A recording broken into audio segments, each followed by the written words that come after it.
what's up with you guys, man? Today, I'm gonna be making a video talking about how to balance your self-improvement journey with your lifestyle. Because a lot of people starting self-improvement, I started young, I started like 16, 17. So when I started, it was way easier. I didn't have so much stuff going on, especially because I was a lonely kid with nothing going on in life. I didn't have any friend circles or anything like that I would hold on to.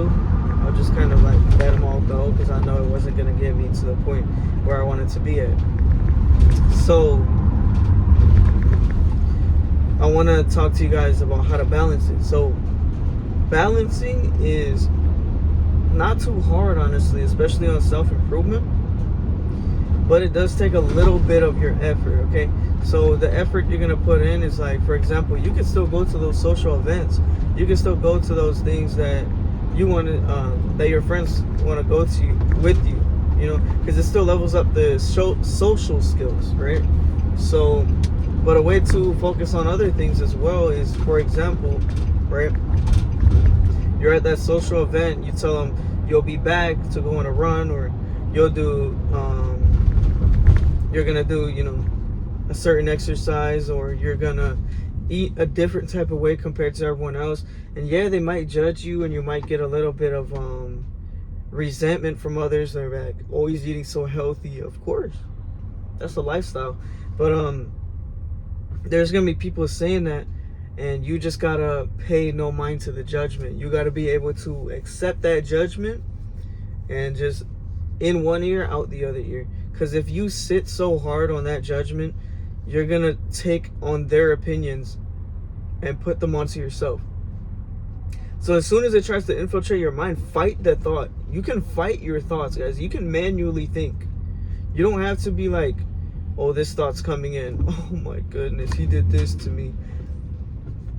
Manually think to yourself, no, shut up. I'm not going to listen to this. I'm not going to listen to this. Then think about where that guy is in life, okay?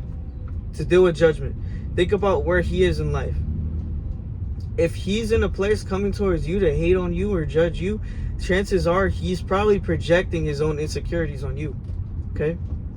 He's going to be projecting his insecurities on you because he sees you doing good in life. He sees you wanting to improve yourself. He's jealous. And he's going to take his comments out on you. He's going to take, the verbal abuse onto you. But your choice, remember, you have a choice in this situation to either allow this to affect you for the rest of your days or life and keep on reminiscing about it, or just tell the thought to shut up. Shut up. I don't want to think about this because it's not true.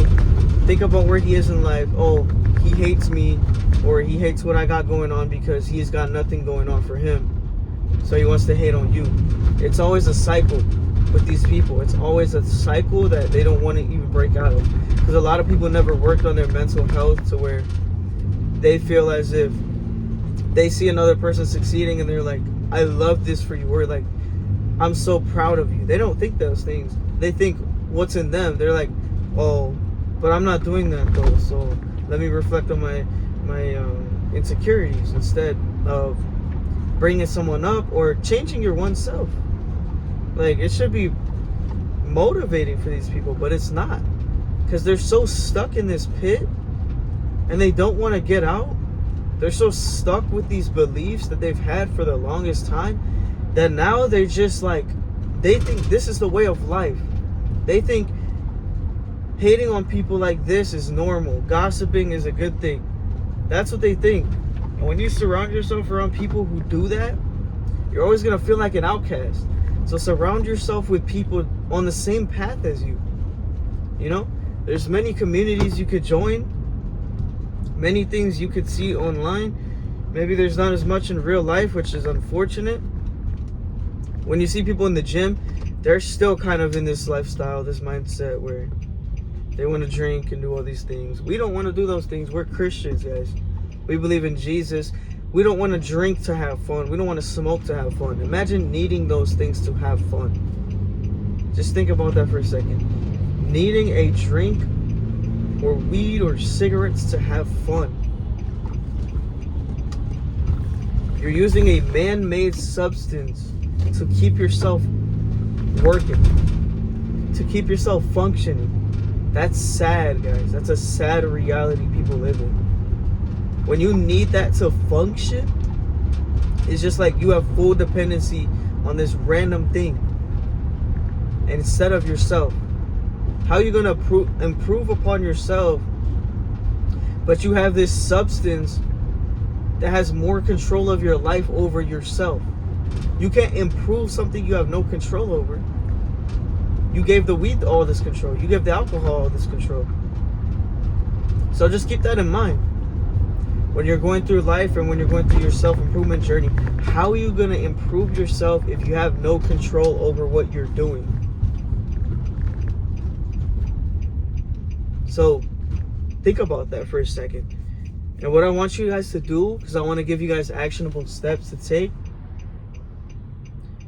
literally think about what is your vice right now. What are your vices you have? Write them down. Like, write them down on a note sheet. Note sheet, your phone, your computer. Pause the video and do it right now. Okay? Now, once you've got that done, okay, what I want you to do is read them to yourself. Read your insecurities. Read your vices and see which ones have the most control over your life. And if there's a lot that are controlling your life, that's what you need to focus on right now. You have so many vices controlling your life, pulling you in different directions. For example, a vice, weed, alcohol, cocaine, those are drug vices. But vices can also be social media, video games, porn, right? So those can still be vices. So think about your vices, write them down, and then write down what you're going to do to gain your control back in your life. I want you to write these down, because when you write it, you can visualize it. When you write it, those words are circulating in your mind. If I write down, I will be successful, my brain thinks about it before. Like, when you read something, your brain thinks about it and registers it in the mind. When you register that thing into your mind, eventually later on, you're going to be able to recall that memory. You're going to be like, I'm successful. I'm successful. You remember it. You wrote it down so many times, you remember it. So write down what you're going to do to control your vices. Write down what you're going to do to stop this. Okay? And go to Jesus about it. If you're a believer in Jesus, pray. Pray to God. Allow Him to give you revelation from up above.